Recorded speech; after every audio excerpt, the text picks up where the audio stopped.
আসসালামু আলাইকুম। স্বাগতম সবাইকে কৃষকের কৃষি ভবনে। এই মুহূর্তে আপনাদের সামনে আমি হাজির হয়েছি কৃষি তথ্য এবং কৃষকের সহায়তা এবং কৃষকের পরামর্শ আনুষঙ্গিক বিষয় নিয়ে।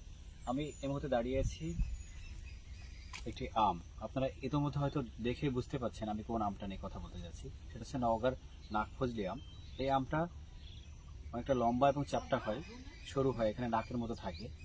এই আমটা প্রথম পরিচিতি পাই একজন ব্যক্তি বিনোদ কুমার লাহিড়ী নামে, বদলগাছি উপজেলায় এই ভদ্রলোকের বাড়ি।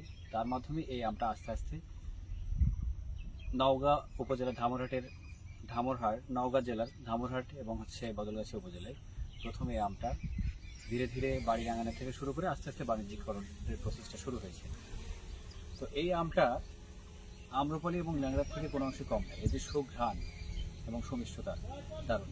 তবে একটা কথা বলতে না বললেই নয়, এই আমটা যখন অন্যান্য আম যেমন হিমসাগর, আম্রপলি যেমন জনপ্রিয়, এই আমটাও কিন্তু জনপ্রিয়তা শীর্ষে থাকত, কিন্তু এর উপযুক্ত বাজার ব্যবস্থা, উপযুক্ত পরিবহন ব্যবস্থা এবং জনসাধারণের কাছে এই আমটা পরিচিতি না পাওয়ার কারণে এখন পর্যন্ত আমরা কিন্তু পিছিয়ে আছি। কিন্তু যে একবার এই আমটা খেয়েছে সে কিন্তু দ্বিতীয়বার এই আমটার জন্য আবার কিন্তু বসে থাকে যে আমটা কবে আসবে, কবে পরিপক্কতা হবে। তো আমরা সচেতনতার মাধ্যমে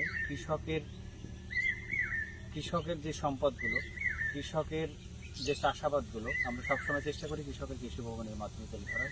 তো আজকে আমরা নওগাঁর নাকফজলি আমটা যেভাবে মানুষের উৎপাদন যে সক্ষম জায়গাগুলো বরেন্দ্র অঞ্চলে, সেগুলো যেমন বাড়িয়ে তোলা সম্ভব, পাশাপাশি গ্রাহক সচেতনতা বৃদ্ধি পেলে কৃষকরা যেমন ন্যায্য দাম পাবে এবং এই আমটা অবহেলিত যে আমটা এবং এই অঞ্চলের পরিবহন ব্যবস্থা আরও ভালো হলে এই আমটা সবার দোরগোড়ায় পৌঁছে যাবে এবং নওগাঁর নাকফজলি দেশ ছাড়িয়ে দেশের বাইরেও জনপ্রিয়তা পাবে।